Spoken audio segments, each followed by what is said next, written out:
যিশুর রক্তাক্ত পা টেনে টেনে হাঁটছেন, কাঁধে বিশাল এক কাঠের ভারী ক্রুশ। তার শরীর ক্ষত বিক্ষত, কপাল দিয়ে রক্ত ঝরছে, চাবুকের শব্দ এবং জনতার চিৎকার শোনা যাচ্ছিল।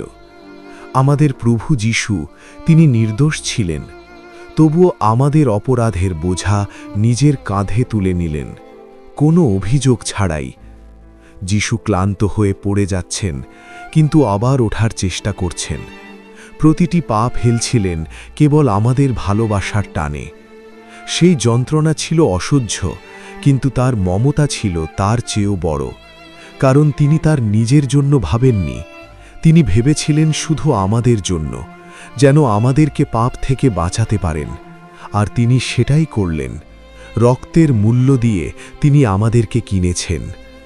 যিশুর মুখ যন্ত্রণায় নীল হয়ে গেছে, কিন্তু তার চোখে ঘৃণা নেই, আছে করুণা। তিনি আকাশের দিকে তাকিয়ে কথা বলছেন, পিতা,